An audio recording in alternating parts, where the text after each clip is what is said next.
This is a HeadGum podcast.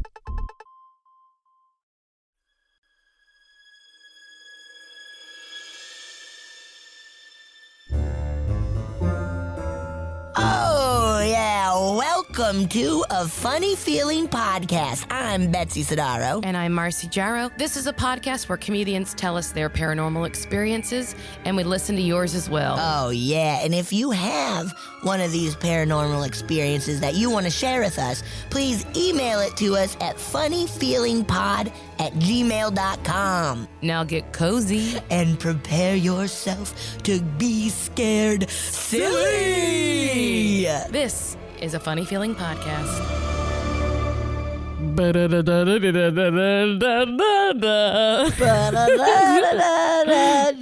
was doing it drunk, like, just like. Dude,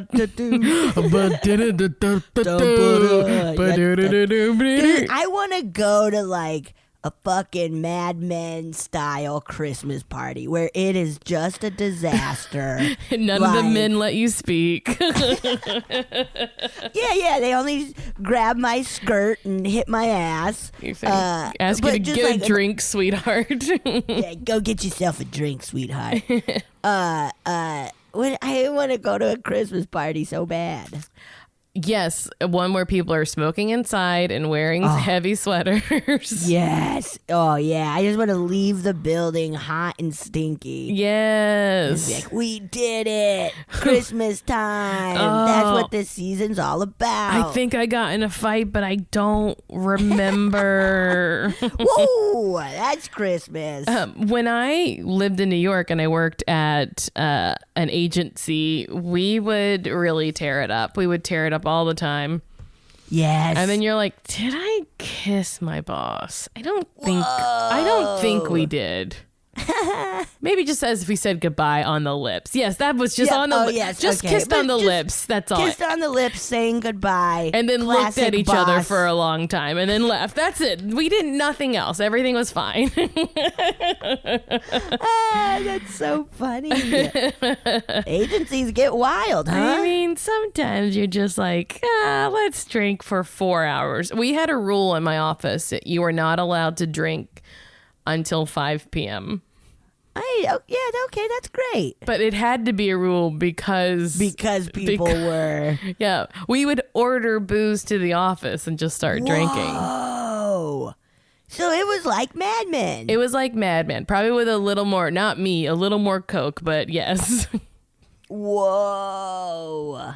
Not me. I'm a good little girl. Okay. She's saying this and holding up her fingers crossed. So No, it's her. No, she Betsy, did it. I'm making Christmas cookies. This is confectioner sugar. This is for snow. My cookies need a lot of snow on them. Oh, God. Well, we're doing something different this week and probably next week as well. Ooh. Some of our wonderful listeners have sent in stories that are positively too long to listen to in a typical episode.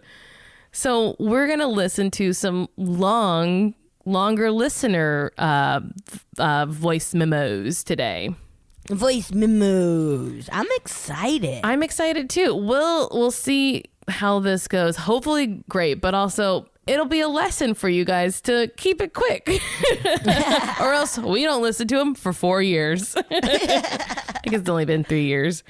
But yeah, I feel bad that there's so many that have in the backlog because they never fit into a normal show episode, a normal episode because of just time constraints. Right. Ooh, I'm pumped. Yeah, hopefully it's not just people ordering at Burger King and forgetting to stop recording. Oh my God, can we start a new podcast where it's just people ordering food? That sounds awesome. I could, if we like mystery science theatered it. Well, yeah, for sure. Like, they're nervous. Oh, they made a last minute decision for sure. They don't want that chalupa. That's how I fucking order everything. I'm like, I know exactly what I get. And then as soon as I'm like, what would you want? What do you want? It's like completely different. When we used to go to restaurants. Yeah, so remember. I would always panic order. Yeah. Did you regret it ever? I mean, not enough that it stuck with me to this day. So you don't remember meals that you eat and regretted? You know what? Honestly, I'm one of those people who really remembers the good over the bad. Yeah, me too. Unless the bad is fascinating. Okay. Yeah. Like I'm trying to think. Like once I was at a restaurant. I was at a Thai restaurant in Bayonne, New Jersey, called Thai O'Malley's. Very good. So they were Irish Thai? Uh-huh. And Irish? Yes, and there was glass in my friend's pad Thai. And when she complained, they said, no, that's just salt. That's just rock salt. And she's like, no, it's clearly glass. Ooh, how bold, too, to be like, no, keep eating it. A bunch of... Just fucking be like, oh, I'm sorry, here, let's get you a new dish. Irish people making Thai food. Yipes, dude. Yipes. Because it's like the blandest, and I like Irish food. I am Irish. But like, it's the opposites, you know? That's why they had to put glass in it. Just crumble it up. Make it pop. It's getting a little too spicy. Let's add some glass. Yeah, they think that instead I always order corned glass and cabbage. That was tough to get out. Corned glass. It is. Just coincidentally, I did make creamed corn this week as a la Tam O'Shanter. So. I need to order from there. I love. Oh, that I place. bet you could. Yeah, you totally can. You could. Anyway, guys, this has been. Anywho, sorry. This has been food talk.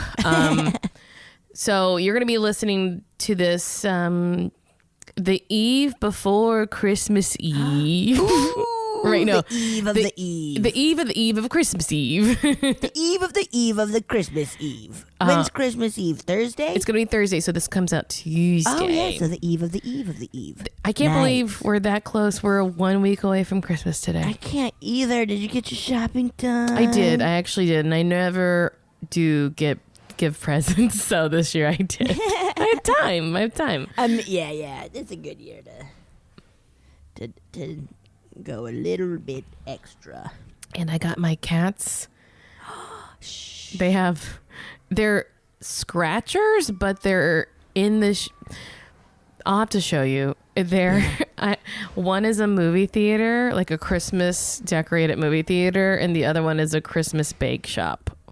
A bakery. This sounds cute. And then they just scratch the shit out of them? Yeah, they get inside of it or on top of it. One you can get on top of and inside of, and the other one you can get inside of. So there's like multiple entryways. It's just like That sounds very cute. It's very cute. And I was trying to like take a picture of them inside of it, but it was a little dark, so I got close and like just was gonna pet Mama, and she swatted. She's like, get the I'm watching the movie. Don't you touch me. Yeah, I'm trying to watch Gremlins. Come on. Okay, let's see. I guess I'm excited. You're gonna hear more of my producing today, guys, because we have to pull this up through Zoom and do a whole bunch of stuff. So it's a whole thing, right? It's a whole thing. Okay, but I think I got it now. I think I got it. Okay. You're sharing computer sound, it says. Fuck right, dude. Okay, so I'm gonna play one. Are you ready for it? I am so ready. I'm getting my chapstick out. She's got to lubricate. Okay, I am ready. All right, because I'm playing. This one's a 7-minuter. Does that help people? Yeah. But hold on to your butts for 7 mins. All right, let's do it.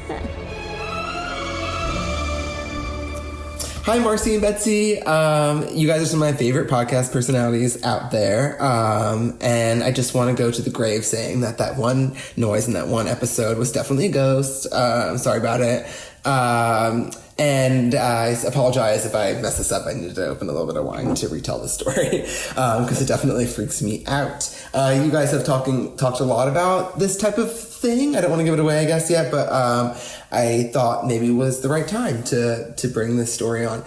So this took place in my 20s, about 10 years ago, in this old rented house in Stroudsburg, Pennsylvania. I want to add that we were all sort of in this weird interim period where we weren't really sure what we were doing. We didn't come from families of means. I was lucky enough to go to school for 2 years, art school, but even that kind of swung my parents kind of into bankruptcy just later that year. So we really were just kind of like in this emotional, intense time, I want to say.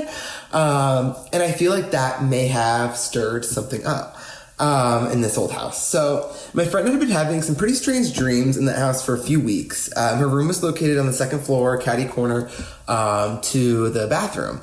And she was just having these dreams about someone drowning or dying in the tub. It was really weird, and I kept just kind of like writing it off because like, what do you do when someone tells you that? But she was a pretty like hard girl, like a pretty kind of punk chick, and so to see her kind of like upset by it in any way definitely worried or kind of disturbed the rest of us, her friends. So being that kind of like hard-headed person, she decided she wanted to tackle this head on. So we went over to our local K-Mart, RIP, and plucked, I think, probably literally plucked a Ouija board from that K-Mart. And we just decided that we were going to set it up and figure it out. I didn't take it too seriously. I guess I should have with my history. My cousins and I once had a Ouija board. This was a wooden Ouija board from the 70s that my uncle and aunt had that they, for some reason, just kept in their house, I guess. But it's pretty cool, so I could see why they would, I guess. I probably would too when I think about it. But anyway, so we did play with it, but we refused to believe that it wasn't one of the other of my cousins, like just doing it and pushing it around. But then that was followed up by a strange bang in the closet that we never quite figured out. So again, yeah, maybe I should have taken this a little more seriously. But this one was like a chunk of branded cardboard. How could this like actually be real? Well, so we lit a bowl and we lit some candles and we started. We asked some vague questions like basically, did someone die in the house? Which we got a yes. But I wish we kind of were more specific. I remember we asked its name and we didn't get an answer. And that was weird because we did get some movement for some other random things, but like we just did not get any movement on that. It felt really weird. We, I guess, assumed that whoever we were speaking with must be the deceased. Like what else could we possibly be talking to?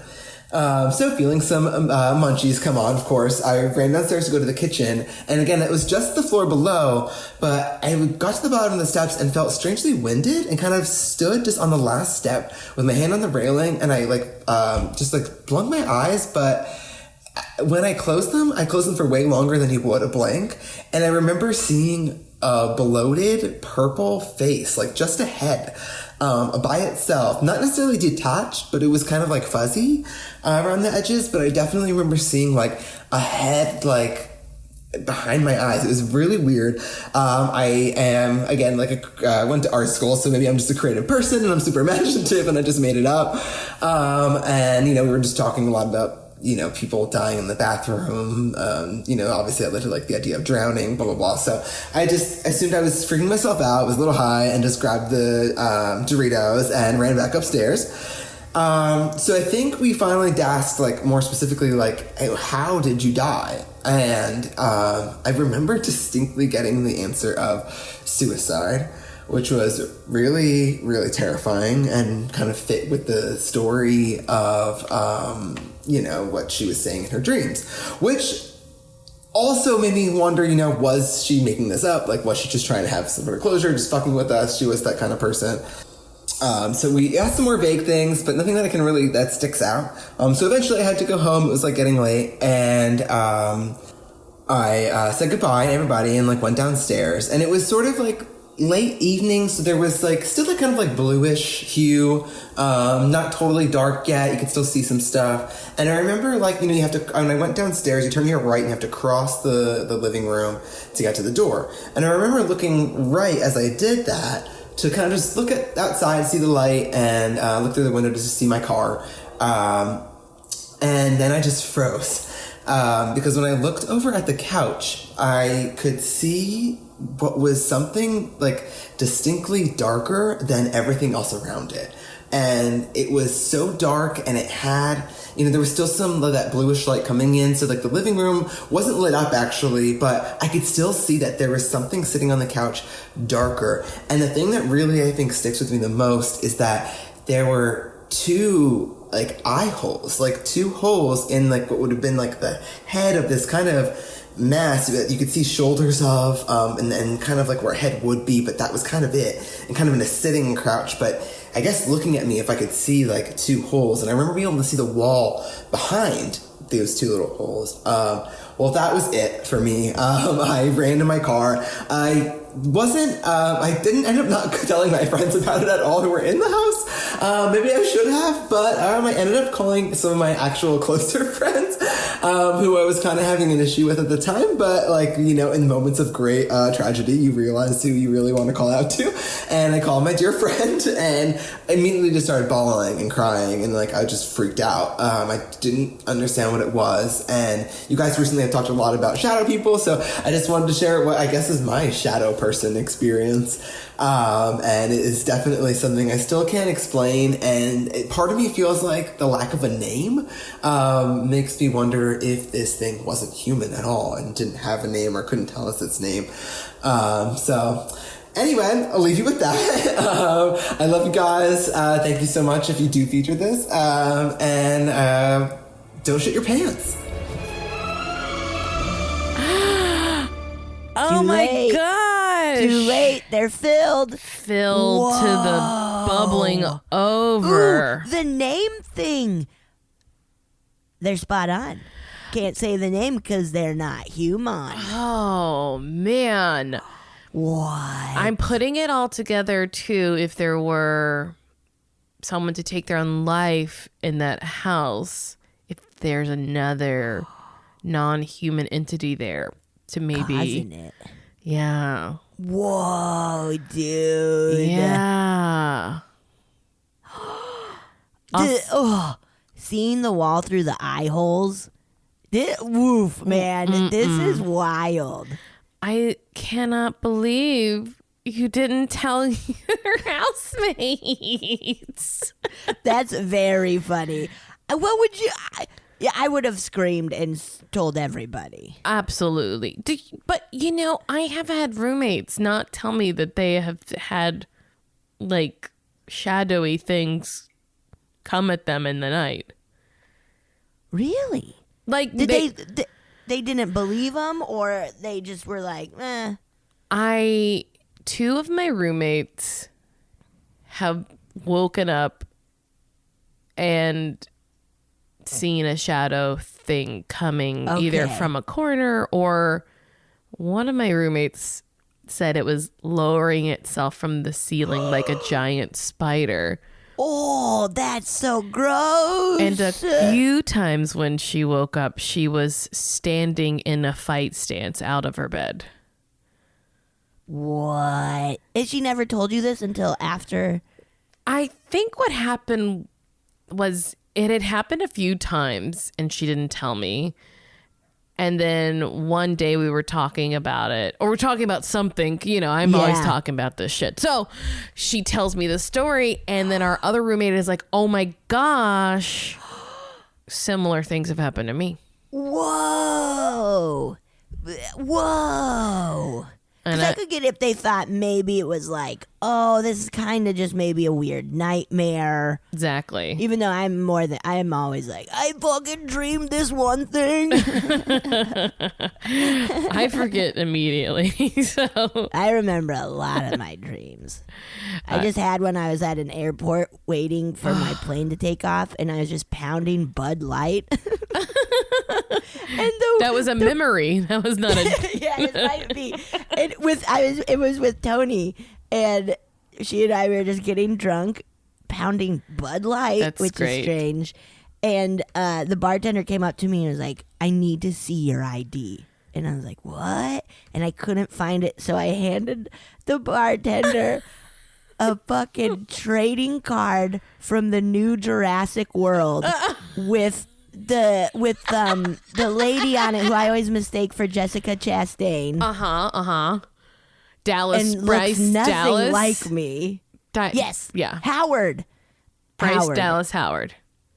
Looks nothing like me. And the lady was like, turn around. The bartender turned around. She's like, okay, you're good to go. And then I looked down and I was like, I handed her a trading card and it worked. She just needed to look at something. Anything. Anyways, that I don't need to tell my dreams, but No, I loved it. Also, remember that. It reminded me of a story, and I love to talk about myself. So, Yes, give me a story. I think I was 17 or 18. I was visiting New York and Ooh. was, 17 or 18, and a friend was like, no, I was a little bit older. I was in college, but I was underage. So Yes. So maybe only 19, but I had friends that had moved to New York and they were like, come meet me at this bar, because in college it wasn't like, I think they didn't understand that I was as young as I was too. Right.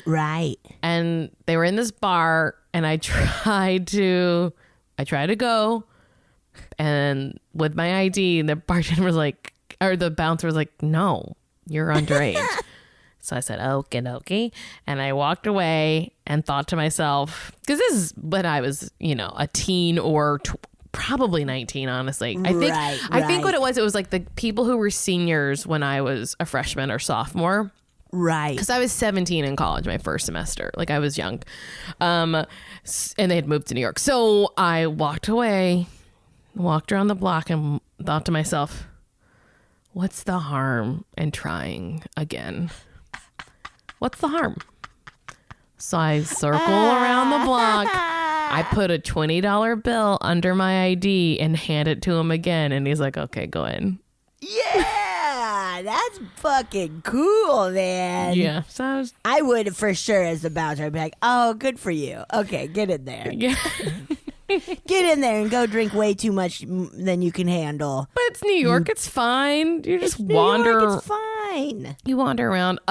Sorry, that's besides the point. I gotta talk about this punk chick being scared and then being like, oh, you got a mohawk? She's like, no, I'm terrified. No, I'm too scared. My hair formed a mohawk because I'm scared. Maybe. I also need to play a ripping guitar riff because I'm scared. No, the part of the story where he said he was winded at the stairs, I was like, you just ripped a, like, you were smoking weed, right? Like, wasn't that part of the story? That's true. Sometimes it really hits the lungs. But the floating purple heads, nah, Steve. Dude, the idea of getting stoned and doing Ouija board is just like bad news all around. Levels, layers, onion. All around. An onion of bad news. Onion of bad news. Even Shrek wouldn't want to eat this onion. It's so full of bad news. Donkey. Donkey. Wow, that is spooky. And I think Ouija did it. Ouija did it. Also, Ouija did it, dude. Ouija did it. Buying a Ouija board from K-Mart is charming. Oh, very. Just K-Mart. You're like, oh, yeah. Oh, yeah. K-Mart. You can find you could have found everything there. Yes. Oh, yes. Oh, yes. Oh, yes, but R.I.P. Why, of course. Yes. K-Mart. Shall we listen to another? Yeah, I'm pumped.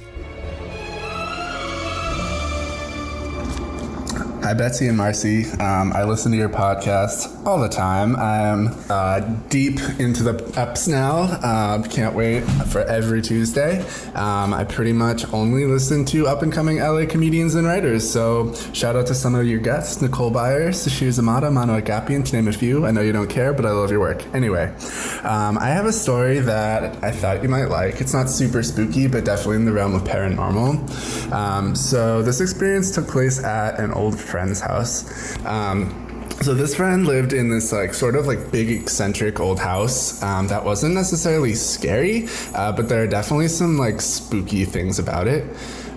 So first of all, there are a lot of spaces that the family either just like didn't use or used for storage. So like when you first walked into the house, to the right would be like the actual living space, but to the left there was this like weird old like barn-like structure that you could just walk straight into, and it was not used by the family. It was like completely filled with junk. Like I'm thinking like furniture with like old dust covers on it and like weird artifacts and stuff. Like you could barely move around in it. Definitely had weird dreams about that room. But the house itself, in the living space, was also pretty cluttered. So they were an American, like Jewish family, but for whatever reason spent a good amount of time living in China for parts of the year. And they definitely like to collect things from sort of both cultures. So just imagine like every wall and every surface covered with like old like traditional Jewish stuff and traditional Chinese artifacts, just like literally everywhere. So super busy space. So basically all these things together sort of like gave it a vibe of like, kind of felt like, you know, clutter, unrest, all of these like really old cultures that all these items had like cultural significance that I didn't know about. So anyway, the night of my story, one night, me and my friend and maybe two other guys, we've all been friends since probably first grade at the time. We were probably 12 or 13, but yeah, pretty tight-knit group. So being boys of that age, we were up late, like joking around. My dad used to not like us to have sleepovers because, as he would say, we'd be up giggling and farting until all hours of the night, which was probably true. But anyway, at some point, somebody decides it would be fun to like pull out one of those sort of mass-produced like Hasbro Ouija boards. None of us had really talked about like believing in ghosts or the paranormal ever before, so we just kind of take it out to like, you know, see what would happen, not really expecting anything. So we take out the thing, we all put our fingers on the planchette, and, you know, read the dumb shit they put on the back of the Hasbro box that you're supposed to say to invoke a spirit. And after a few minutes, the planchette actually starts to slowly slide around the board. So this wasn't really surprising at first. Obviously, somebody's probably just like pushing it around. So we're asking it generic questions like, how did you die? What was your name? Probably should have asked those in the opposite order in hindsight. It's answering basic yes-no questions, but then eventually it even starts to write full coherent words and even short phrases. So at this point, the room is divided into different opinions on what's going on. One friend's a staunch disbeliever, and he immediately is accusing people of pushing it around. The couple of guys who were into it started like giggling and taking it seriously. I was probably on the line, like I could see somebody pushing it. I could see that being a possibility, but you know, it could be a more fun explanation.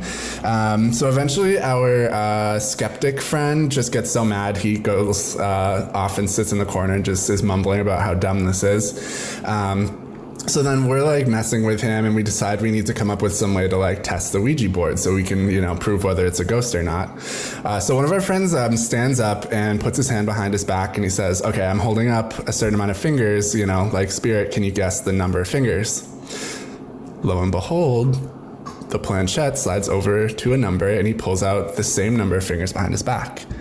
And then he does this a few more times. It's still not really convincing my friend or me, really, because, you know, he could just be changing the number of fingers. So then I decided I want to try for myself.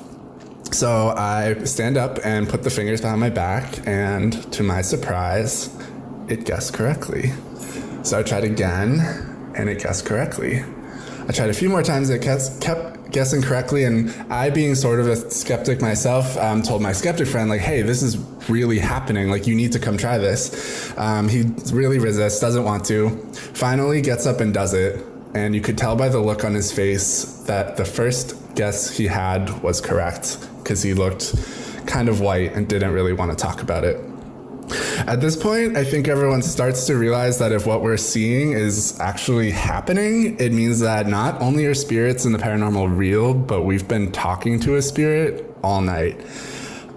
So some friends sort of had this realization and like started freaking out. I think one of my friends was like vaguely religious, didn't talk about it a lot, but he started almost sobbing that we needed to stop and that we were doing something that was wrong and dangerous. I wanted to keep going and push it a little further. But yeah, we got too scared and everybody stopped doing it. But yeah, so that's pretty much it. I just thought it was interesting the moment when we all lost our paranormal virginities together to sleepover. Thanks, guys. Oh. Whoa. A sweet coming of age Ouija board. Yeah. Whoa. That's fucking spooky. And they're so smart. So smart. I would have just gotten in a fight and been like, it's fucking real, man. There's no way else to prove it. No, go stand over there in front of the mirror and put a hand behind your back. Yeah, come on. But Whoa. I can understand someone being very upset and crying because it's scary. Dude, for sure. I feel if like, I would have been that kid probably early on, you know, I've been like, no, oh God, it's the devil. We're all done for. Like, Absolutely. that's scary. I did the Ouija board once and then promised I would never do it again because it's one of those things that you do not know. You don't know. You don't know. Don't know what you're talking to. And I get it. Hasbro or whatever. A really funny game place. Really funny. Don't Wake Daddy. That's funny.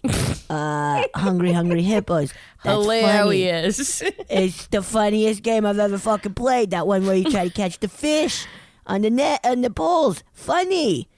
But Ouija, not funny. And here's the thing. Just because it's a game company doesn't mean it can't also have created something that's a portal to another dimension. Because Thank you. Because guess what? An orange is delicious and it's also penicillin, which I'm allergic to. Wait, what? Doesn't penicillin grow on an orange like someone found? Isn't that Marie Curie? Didn't she? Radiation, right? No, whatever. She can do it all. I'm down to give her the credit of it. You know what? I'm bad at all the Wait, things. so can you eat oranges? Yes, I can. Yes, but no penicillin. I can't have penicillin in my inserted into my body. Whoa!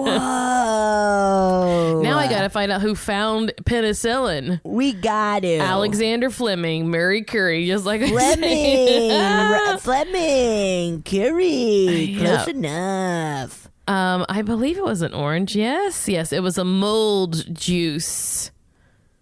I mean, you know, this could be the plan. Hasbro or whoever makes it, Milton Brothers or whatever, whatever. Whoever. This could be a whole plan, like Halloween 3 season of the witch style, dude. What? Where they're like, we're making Ouija boards and we're going to keep opening up portals all over the world to then take over the world, man. Could be, or that you don't realize a thing you think is going to do this can actually do another thing completely. Right. I think most inventions are that way, right? Exactly. Yeah.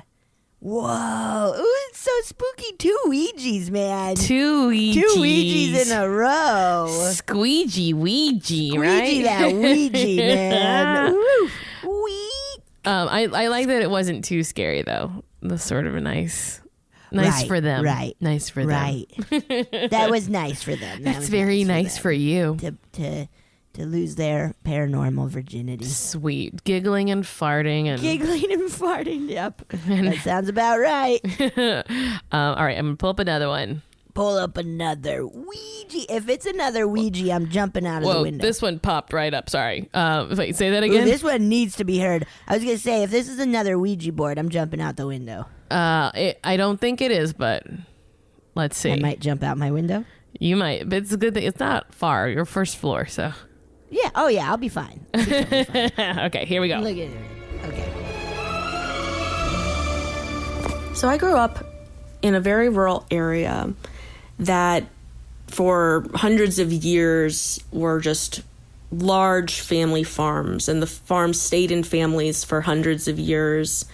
And with these giant farms, there would often be small family graveyards on the property.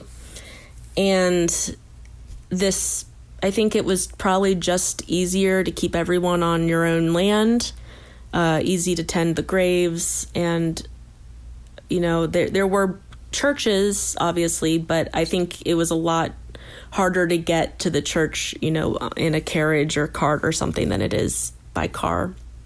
So anyway, these graveyards still exist, and some of them are still even marked, and it's very very common to see one just sort of up on a hill in a horse pasture or something like that. So this story that I'm about to tell you takes place in one of these small graveyards.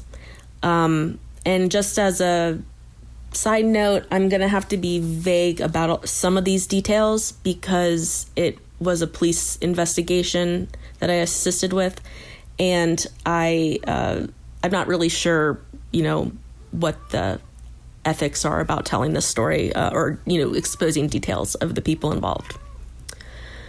So I was in college studying archaeology and forensic anthropology, and I was coming home for winter break. My mentor, who was the county archaeologist, called and said, I know you're studying forensic anthropology. Could you help me with this investigation that I'm working on? We're under a tight deadline. We only have 2 days to do it, so I would love to have your help. And I was like, yeah, absolutely. And so she said there was a grave robbery, and she was working with the county detectives, and she needed to excavate the site of the grave robbery. And I was like, oh yeah, absolutely. Like this is my dream come true. So I'm such a weirdo. So anyway, this cemetery where the grave robbery took place is not visible from any road. It's set back in the woods. There's not even a road that goes back there. It's just sort of like a grass path that's wide enough for a truck to get up. And there's a groundskeeper that I guess comes, you know, in the warmer months, and then, you know, once a month once it starts to get cold. And so because it was so private, the police were able to identify who it was because of the property owner knew who had been there last. And it turned out that this kid essentially was there. And they went to his house. They arrested him. They said, "Did you steal the skeleton?" He said yes. He handed over the bones.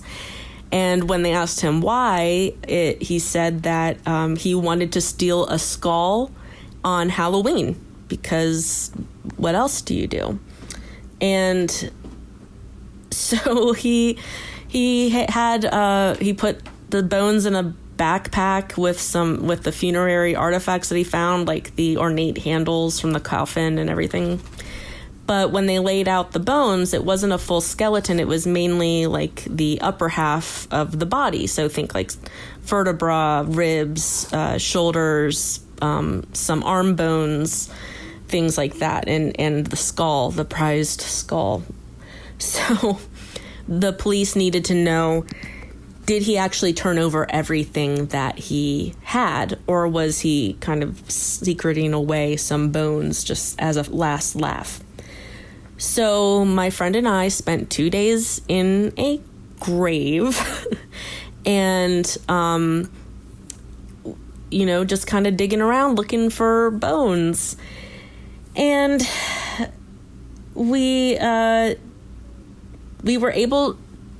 the end, we were able to determine that the lower half of this man's body was still in the dirt, and that the kid did give over everything that he had.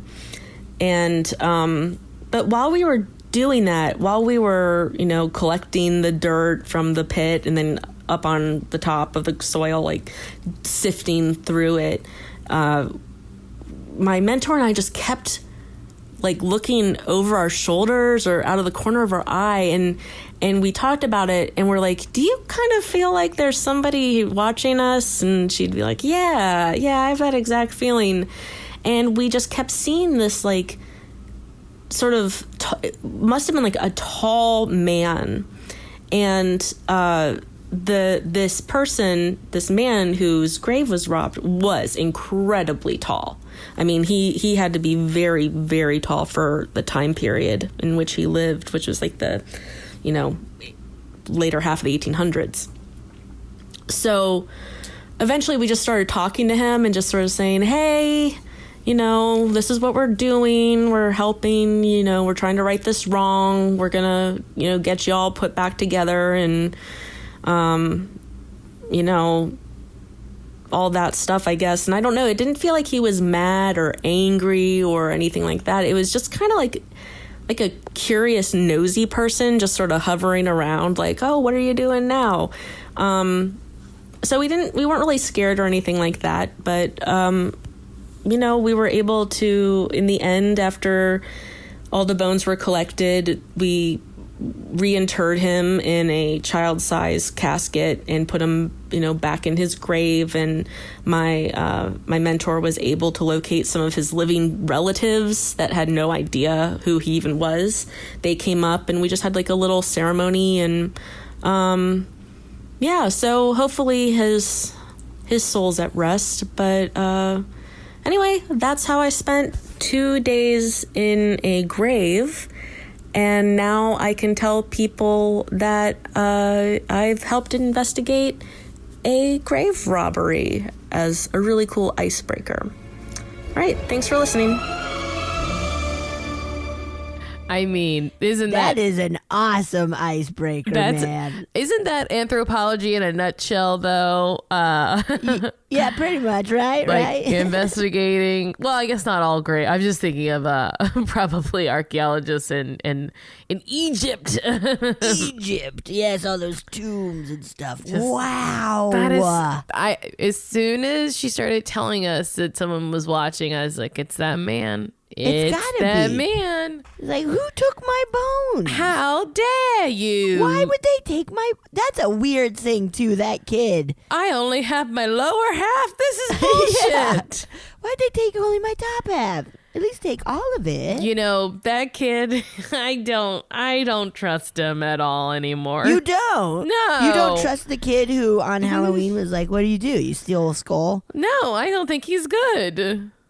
Weird, Marcy, because I want to marry him. I think he's up to no good. I want to marry him. No, you say that, but then he's going to steal your bones one day. No, he would never. He's a bone thief, girl. Once a bone thief, always a bone thief. Girl, you gotta know. No, if he's stealing his bones, he's gonna steal your bones too. He said he would never. He said he's done stealing bones. I'm sure he told that old man he wasn't gonna steal his bones. He said he's done. And look, I know you're looking at my hand because it looks weird. Yeah, it's not there. And it looks like well, it's there, but it looks like it wasn't him. It wasn't him. Well, then, it was probably our dog. Who why does it look like chopped my hand off? Well, why does it look like a fillet of chicken? Because dogs love pounding down hand meat. We all know this. We all watched Lassie and know this. I'm sorry, but you have been deboned. Your hand has been deboned. No! No, God, no. Also, did you hear those cats in the background? I heard some cats in the background. They were getting wild. They're not yours? No, that was not my cat. Oh, I thought they were your cats. No, my cats are sleeping. They were anthropologists' cats. Yeah, I believe. Forensic anthropology is so cool. That is a very cool profession, and I don't know, like, it seems like a fun thing to... Not fun, okay. It seems like a very interesting thing to do, even if in the tedious moments, to know that you're, like, learning about people who aren't here. It seems cool. Seems cool. It's so cool. All I want is other people's business. Yeah. Whether it's from hundreds of years ago or now. I just want to know people's business. Give me the business. I want to go through their trash. Please. I need the business. We need the business. Ooh, yes. It's very fun. I like how they, too, were just kind of like, okay, let's just talk to this spirit. Yes. Like, let's just... So reasonable. So reasonable. And, of course, the spirit's like, oh, okay. Okay, thank you. I'm sure he was like, I have been just chilling here. Nothing going on. Doing nothing. Not doing anything to anyone. Just being tall. Also, that stupid kid. Like, if it's a cemetery no one goes to. Right. Obviously, they're going to figure out it's you. Right. Well, no one said he was smart, so. No one was screaming about how smart he was. Yeah. Nobody said that. Was not a rumor going around about how smart he was. A rumor? There's a rumor going around that you're smart. I told everyone it's not true. You would never. Don't worry. I got your back. I told them that. Girl, I got your back. I'm your friend. I'll never let you down. I told them all you were stupid. Yeah, I said you have big tits and stupid as hell. Thank you. Thank you. Thank you. Oh my God, I'm devastated. I would hate for people to find out you don't have big tits and you're smart. Thank you. Thank you so much. If it ever gets out, I'll deny it. Thank you. Oh my God, you're such a good friend. That's all you've ever said to me in the duration of our friendship. Thank you. Thank you so much. You're just such a good friend. Ooh. It's very funny. It's probably, 68 degrees today, and I am freezing, Betsy. Dude, I'm chilly, man. I've been bundling up at bedtime, and I love it. Today's the day after New York's blizzard, so I'm like, yeah, the snow looks so beautiful. I am so cold. It's 67 out. I know. I like looking out just at our beautiful lemon tree and the bright blue sky, and like, wow, it's so wintry. You know what? It's 65 right now. It is cold. Oh, that's cold as shit. Very cold. Speaking of just watching people go through your things, did I tell you I had one of our unhoused neighbors going through my stuff recently? My neighbor, who we kind of live on the same property, she called me to say there's someone sort of out front. She was leaving to go grocery shopping, and she said there's a woman out front looking at our property. Seems like she might be casing things. Whoa. So just keep an eye out. And I was like, oh, well, I don't think there's anything out there to steal. And my neighbor goes, what about my wreath? Ah! She was worried about her Christmas wreath. That's very funny. I was like, oh, okay. But then, sure as rain, 3 minutes later, the woman is on my front porch poking around. Whoa. Which is not terribly scary, but there is something unnerving about someone being in your space uninvited. Very much so. Yeah. Yeah, there's something just like, what's going on? Especially not making a move to like knock or any, where it's just like, what are you doing? What's going on? Well, so with my new security cameras, I can talk. So over the cool. I'm upset. I should have pressed record before. It doesn't automatic record when there's motion if it's armed. But I didn't have. I was talking, so it didn't. It's weird. I wish it had recorded our conversation, but it didn't start recording until after.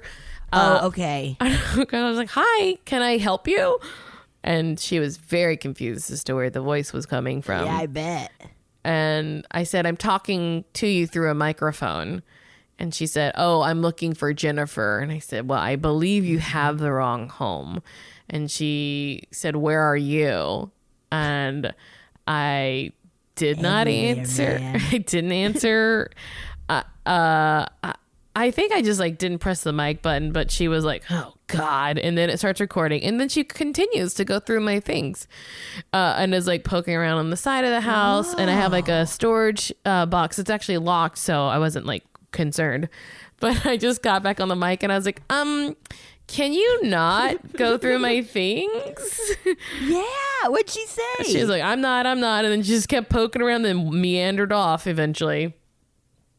Whoa. I feel bad because she's someone I've seen in the neighborhood, so I wasn't truly not scared. I mean, you never know what could happen. She seems like to have some other issues. I've encountered her before. Yes, she's gone. yeah, okay. She's tried to come in my house before. Yes. Whoa. Okay. Yes. She said, I just need to see someone in the back. But again, like I said, I feel terrible. This is a person who's like dealing with stuff and on the street. But it is very nice to be like, hey, can I help? Is there something you need? But she had... That is...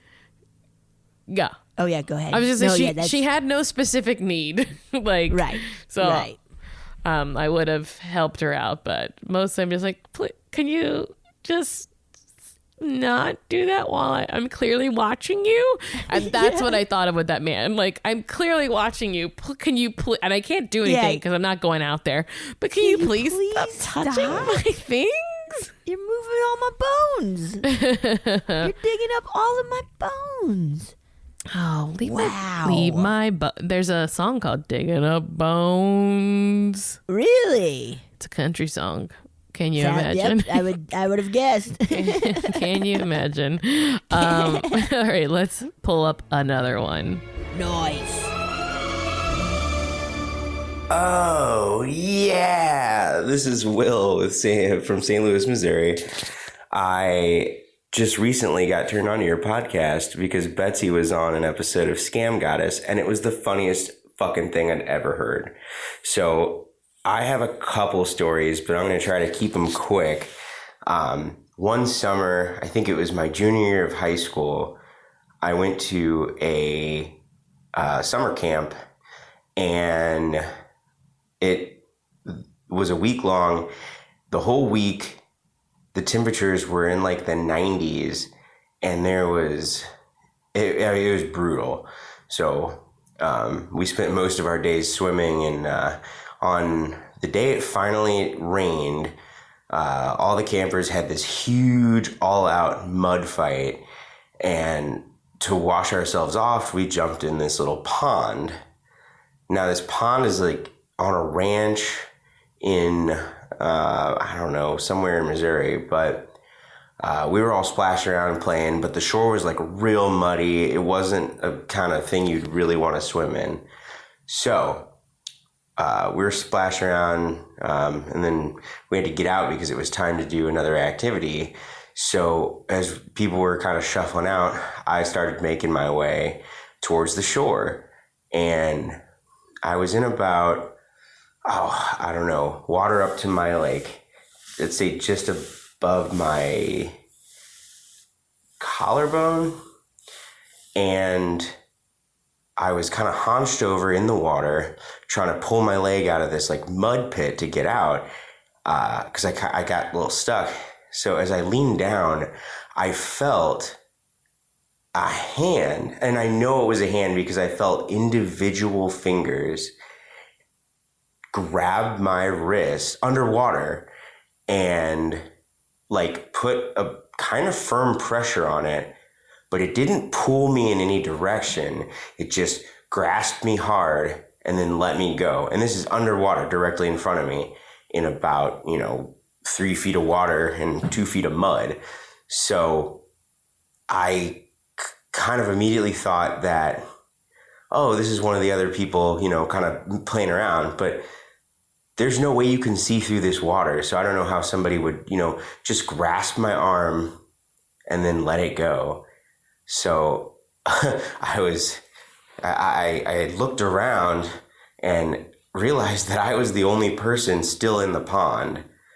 So I just stood there, thought for a second, like, and then took about, 4 feet to the right and just climbed out of the pond. But somewhere on my way in or out, I cut my foot real bad and I was just bleeding all over the place. So I had to kind of attend to that. And I didn't think about what had just happened because I, was gushing blood. But later that night, I realized, I kind of thought back to it and I was like, oh, did that really happen? So I make what you want of that. But my second story is just real quickly. I had a friend of mine whose house I slept over at all the time, and everybody in his family talked about how that house was haunted. And there was a ghost there named George. And when they had first moved in, they were all upstairs, and in the basement they heard a smash and then a bang, and then the door to the basement, which is like a separate part, was like slammed shut, and somewhere on something was written, like smudged or like a finger in dust, keep the door shut and the lights off. And they pretty much just kind of did that, and funny other things had happened. But one night I had stayed at my buddy's house, and it was summer. There's only an air conditioning in like a window unit in the living room. So my friend pulled a mattress out for me, and I was sleeping, crashing in the middle of his living room. And the family had been divorced, and their dad wasn't living at that house anymore, but he would stop by sometimes to, whatever. So I just remember it was like really, really early in the morning. The sun maybe just started to rise. It's probably like a Saturday morning. And I just woke up out of sleep, and I just felt like a presence in the room. And I turned around. So I pulled my head up from the bed, opened my eyes, turned around, and looked directly into the face of full, in living color person standing behind me. And I was like, I kind of like looked, and he gave me one of those like big old smiles, like, hey, like, how's it going? Ha, and I literally just turned my head back around, slammed my head back onto the bed, and started sleeping again. Because I had assumed it was his dad, but later on I said something, oh yeah, he was over in the morning, and they're like, yeah, he's out of town, there's no way he would be here, so yeah, make what you will of that. I thought it was his dad, but I only took a couple of seconds to glance at it and then fall immediately back to sleep. So anyways, thanks for all the entertainment and the just, I don't know, goodness. All right, guys. Love the show, and I will keep tuning in. Thanks.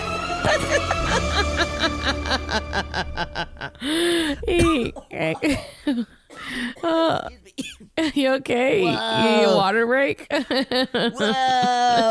I inhaled some spit, man. You inhaled that long goodbye. Whoa! Creature from the Black Lagoon, dude. There is a lake creature or a lake ghost. Jason Voorhees. Jason Voorhees was in that lake. Yeah, was the summer camp Crystal Lake? When Crystal Lake, when it's the younger kids' turn to have the camp, because some weeks it's for older kids and some weeks it's for younger kids, and the younger kids never get killed because they're not having sex. Right. They're not a bunch of horn dogs. Horny. Horn dogs. Whoa. That's truly one of the scariest things I could imagine, is being in murky water and something grabbing you. And to be like, it was a hand, like feeling the finger. That is so fucking scary. Ugh. No. Murky water is so scary. Stay out of it. I'll tell you, I'll go even bigger. Stay out of our water. It's nasty. Shit's in there, man. Bad shit. Bad vibes. Do you have a fear of water? I do. I have some friends with other friends, additional friends. No, you don't. Yes. You don't have other friends. I swear. Their names are Lamp. Oh my God. Cardboard. Oh my God, Marcy. Scissor. Marcy. We have a bunch of the same friends. You know lamp, cardboard, and scissor? Yeah, I know them all. All three of them hate water.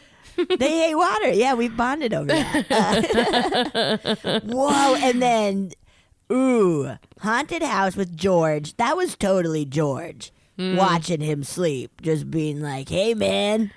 I love how nice George ended up being, though. I was worried with the slamming of the doors. He was a little territorial, but that big old smile. I mean, maybe, though, as soon as he, like, warned them and they were like, okay, great, we won't do that. He's like, nice. I'm fun now. Loving this family. Loving it so much. Also was terrified with the gushing blood part. I made me think that the hand do so, like, was the hand warning you? Hey, watch out. Oh, maybe that's it. Maybe Lady of the Lake was like, oh, stop. You're going to step on some fucking glass. Pay attention. Pay attention. Pay attention. And then... What is that noise? Can you hear that? What is that? It's our laundry machine. I can move to my room. Oh, no. Bad. I just thought it was like a spaceship coming to get you. Yeah, it's a spaceship. I could totally move to my room if it's too nuts. No, we're good. Okay. I'll pull up. My laundry machine is going, everyone. If you hear a woo, woo, woo, woo, it's not a spaceship. No shippies. No shippies. No shoppies. No shippies. All right. Pulling one up. Nice. So this is a story about a shared experience that my mom and I had in Fairfield, Pennsylvania at the historic Fairfield Inn, which is located about 8 miles outside of Gettysburg. Growing up, my mom and I would take trips out to Maryland every summer, and on the way back home to Michigan, we would stop in Gettysburg because my mom is a huge history buff, and we both just loved learning more about the history of the Battle of Gettysburg and just everything surrounding in that area. So usually when we stayed in one of the major hotel chains in Gettysburg, but one year we decided to venture out and get more of a small town feel.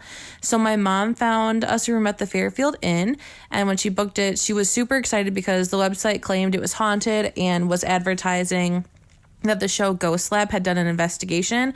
I was not very excited about this aspect, just because I love hearing ghost stories, but did not want to experience anything, but I agreed to it anyway.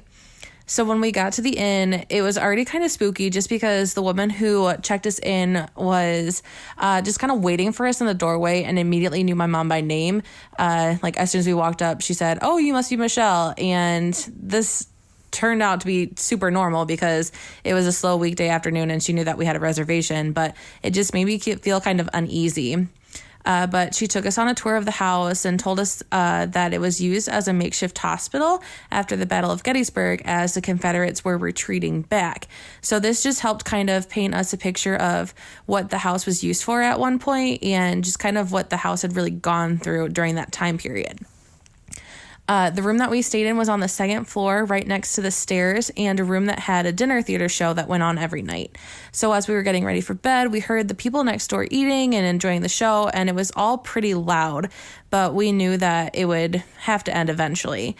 So my mom ended up going to bed first, and I had just an anxious feeling, and I knew I wouldn't be able to sleep. So I tried watching TV and listening to my iPod, but I just still felt really anxious. Like I felt a presence in the room that I felt like I was being watched, and I obviously couldn't see anything or notice anything, but I just knew that there was no way I was going to go to sleep that night. A while after the major noise had kind of died down from the dinner theater, I kept hearing people in the hallways walking up and down the hall and up and down the stairs. And I heard the walking and I also heard talking. And I couldn't really hear what they were saying, but there was definite like noises that were outside of the room. So I woke my mom up and she told me just to go back to bed because it was probably just the owners walking around making sure that everything was okay with us and the other guests. And I wasn't really sure I believed her, but I didn't really have an explanation for it. So she would go back to sleep, and after a while, the noise would die down, but then it would come back again. And every time this happened, I woke my mom up to saying the same thing, and she just told me to stop being ridiculous and go back to bed. But this happened maybe 5 or 6 times during the course of the night. And eventually morning did come, and I didn't really sleep at all, maybe like an hour after the sun came up. But I felt good because it seemed like we didn't have any major run-ins with ghosts, and I was all for that. So we went to the dining room later for breakfast, and nobody else was there but the owner, and she greeted us and sat down and had breakfast and was asking us about our stay. And my mom told her that they kept scaring me with all of their checks. And the owner was super confused. She was like, "What? Excuse me, what do you mean?" And my mom said, when you or whoever was working last night would walk around checking on the rooms and other guests, you would scare my daughter. And the owner got really wide-eyed and told us, she said, "You were the only guest here last night. No one else booked a room, so we figured that you guys were pretty self-sufficient. So we stayed at the actual house in Gettysburg, and that no one else was actually there." And just as she was telling us this, I could see over her shoulder, kind of like behind her head, that one of the lights in the candelabra was not on. Like, it was like a dead light bulb. As soon as she told us that we were the only ones in that night, I saw the light kind of flicker on, and I jumped and was like, "Oh my gosh, like, did you just, like, what happened?" And when I explained to the owner, like, I saw the light, she was like, "Oh, that happens pretty much all the time. Like, the lights are constantly going on and off. Like, I'm surprised it didn't happen in your room last night too." So that's when we learned that we definitely probably were not alone in our room the night before. And I was very happy to find that out as we were leaving. And there was also one more thing from that trip, was the iPod that I had used to fall asleep the night before. The next day, when I was trying to use it again, it was completely dead when I knew it wasn't the night before. Like, the screen wouldn't even turn on. It was just the blank battery icon that was kind of like blinking at me saying, like, "Hey, charge this," even though, like, it had a full charge the night before. So that just it confirmed for me even more that we definitely had some paranormal activity that we witnessed at the Fairfield Inn. So that is our story. Whoa, dude. Ooh. Finding out that there was no one else at the hotel. That would mess me up pretty good. I would be furious too. I would also like, well, what happens if there's like a fire or something? You guys will figure it out. You're pretty smart. Yeah, you're fine. You're fine. You look like smart cookies. Whoa, dude. What? So was there even a dinner theater play going on? That probably was. And then, yes, but nobody was staying. Right. Yeah. Oh. Ooh. And then, of course, your iPod was dead. Oh, yeah. They were just draining the shit out of that. They'd be like, "Let's go have a conversation right outside their door." Mm-hmm. I believe that when ghosts see little electronics like that, it's like seeing a little bowl of candy, and they're like, "Ooh, I'll take one." I'll get a little kick. I'll get a little kick. Just a little bit. Ooh, okay. There There should be a ghost video game where you charge up with electronics. Yes. Is there go. one? It's the new Let us know. It's called Pac-Man. Macman. Macman. And they drain all your Mac products. Get it? And they Macman. Yeah. Wow. I feel after 2 years, my Mac products get pretty haunted quick. It's weird how all of a sudden they get haunted by misspelling a lot of words. That's funny. Mine get haunted. Oh, yeah, go ahead. They had a lawsuit because it was true they were doing that. Wait, misspelling words? No, like slowing down phones. Good, because I feel it feels like it's like 2 years on the dot where it's like, oh, hey, your phone will not charge fast, the battery will drain, and it will get very hot in your pocket. But Betsy, why are we suckers? I don't know. Because we keep doing it. Oh, hell yeah, dude. I just got a new phone. You held on to that old one for a long time, so I did. It was pretty good. Applaud your loyalty. It was pretty good. It was getting to the point where it's like, I got to charge it before I got therapy or whatever. Like, just like, oh, I got to really make sure I got the battery life. You gotta be on top Wow, of it. that is so spooky. But also, like, going to a haunted hotel. I guess you gotta be ready, right? To have a bomb dropped like that? Well, like she said, good thing she didn't know till later. Right. Right? Yeah. Right. And she wasn't happy about it. But she That's didn't, true. like, She didn't want to see she didn't want to see no ghosts. Again, sort of like, I'm interested. I'm open. I'm not begging for it, though. Right. Like, I'm not like, ooh, I hope I see a ghost tonight. I mean, I'll say that. Sure, I'll say it out loud. I'll say it out loud 100 times a day. I hope I don't see it. You hope you don't? That's what you're saying right now? Yeah, I don't want to see a ghost. I'm shocked that on my security cameras I do see, I'm positive now that orbs are on security footage are truly not real. That is just dust and night vision. Really? Yeah. There's just so much of it. Right. I'm sure there's somewhere the movement is wild where you're like, okay, that's something. But like, I do a lot of times like, yeah, I think that might just be a little dust. A little dusty. Some sort of particle floating in the air, right? Now there is a ghost cat back there. Just kidding. A ghost cat? No, it's just a black cat that you see it dart. Yeah, you see the eyes light up and stuff. Uh-huh. Ooh, spooky. It's a spooky little cat. All right, let's play another one. So this story goes back about 9 years. It was July of 2011. It was my 18th birthday, and I had woken up to an empty house because my sister and my parents had all gone to work for the day. And I was having a rough time struggling with depression and anxiety, both about graduating high school and being deeply in the closet and just not knowing where my life was going to go, because I wasn't going to go to a four-year university. I was planning on going to community college, and I didn't know what life was going to hold, and I just was really going through it. And waking up alone, I was just so overwhelmed with everything I was going through that I found myself completely sobbing on the living room floor of my parents' house and just fighting all of those feelings. And I was honestly, like, not sure if I wanted to go on. We'll just put it that way. And as I was crying in the middle of my living room floor, I looked over to the piano in my parents' house, and the picture of my grandfather that sits on top of it caught my eye. It's a picture of my dad's dad. His name was Joe.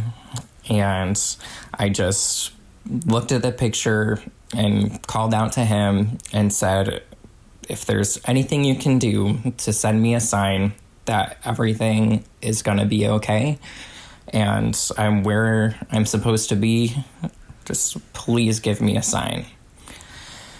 And after a couple minutes, just try to pull myself together and, just go on living the rest of my birthday. I got a call from my aunt. It was actually my mom's sister. And my mom's side of the family all lives up in the New England area. And I live in St. Louis, Missouri. So we're miles and miles apart.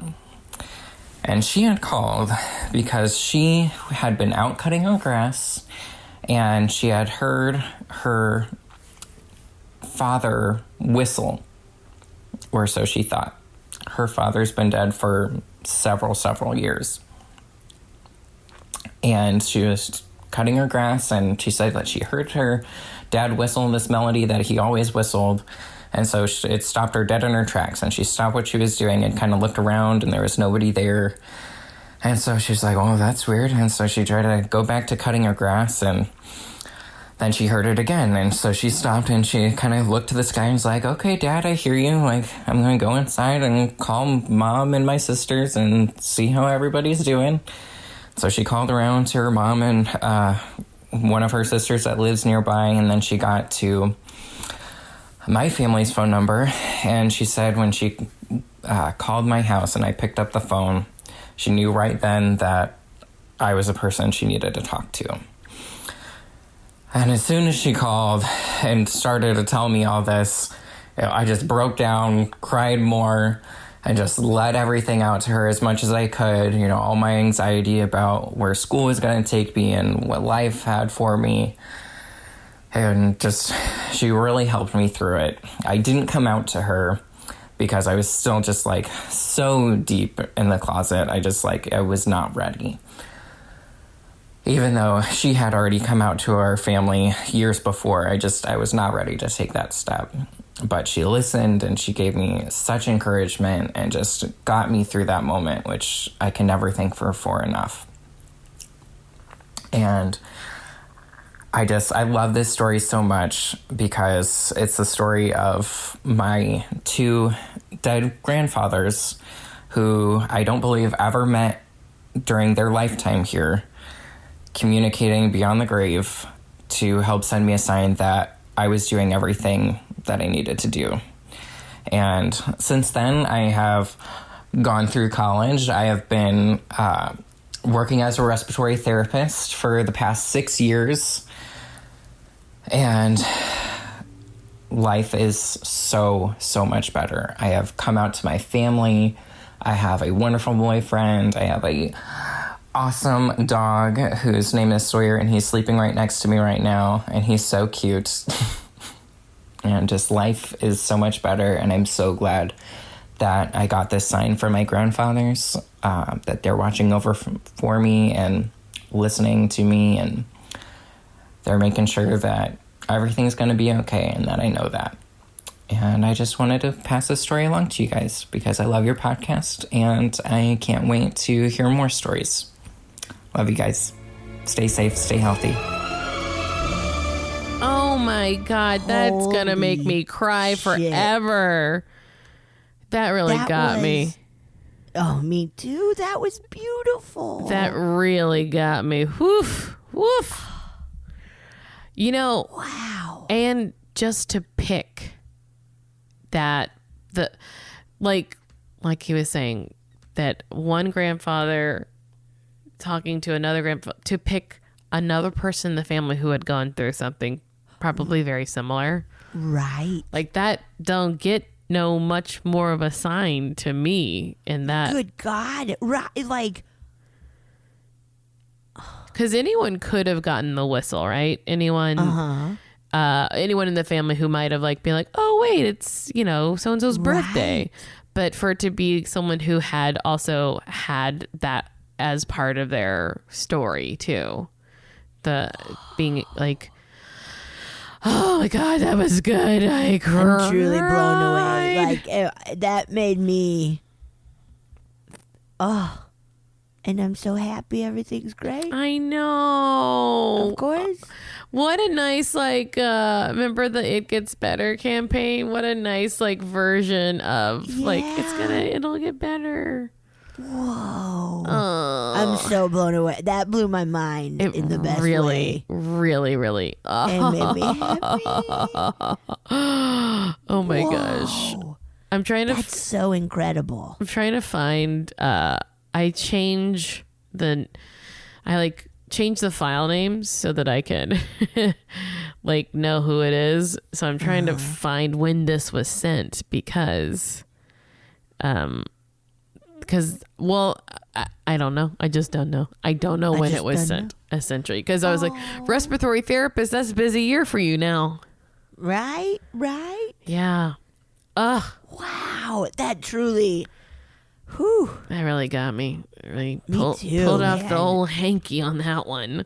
The old giant hanky out. It's a tablecloth, honestly. Yeah. Mine's a bed sheet, so that's nice. It's nice. Queen size.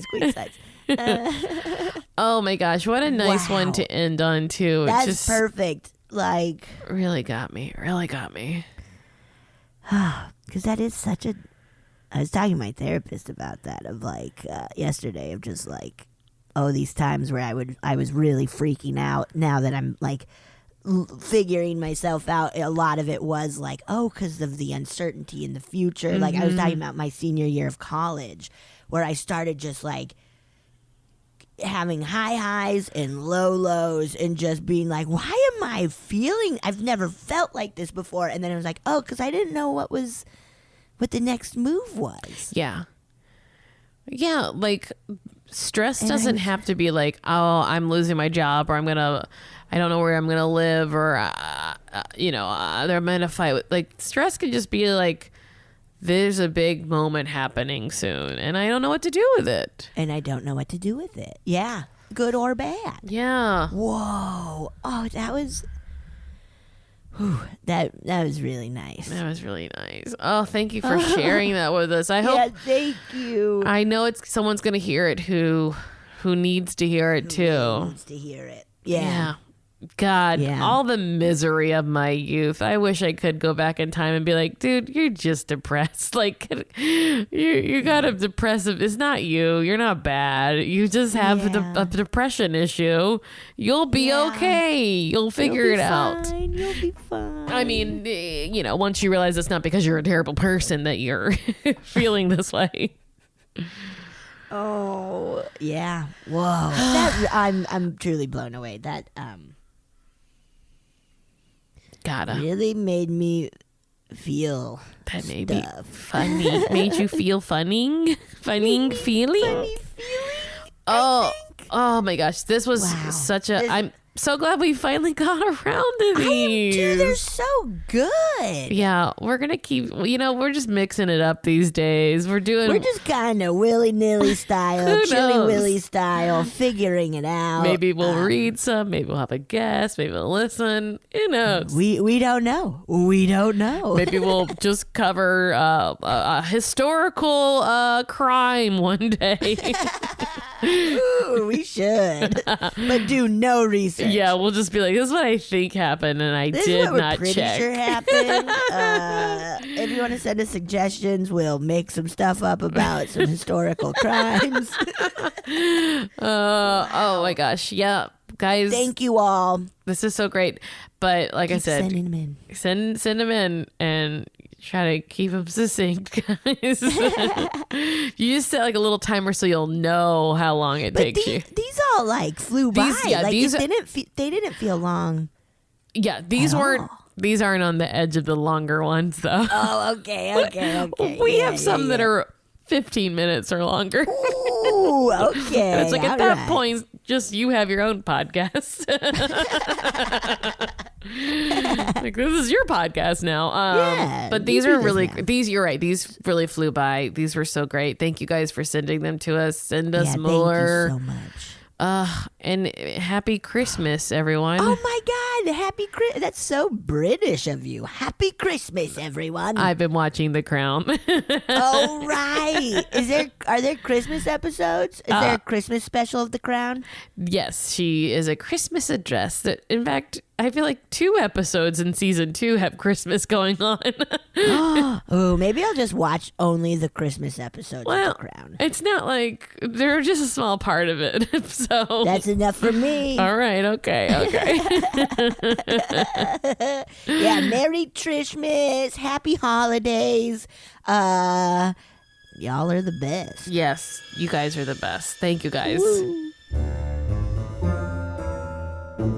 Oh yeah! Thank you so much for listening to A Funny Feeling. If you have a paranormal experience that you would like to share, please send us a voice memo, or you can email us just a letter at funnyfeelingpod@gmail.com. I'm Marcy. I'm Betsy, and don't shit your pants!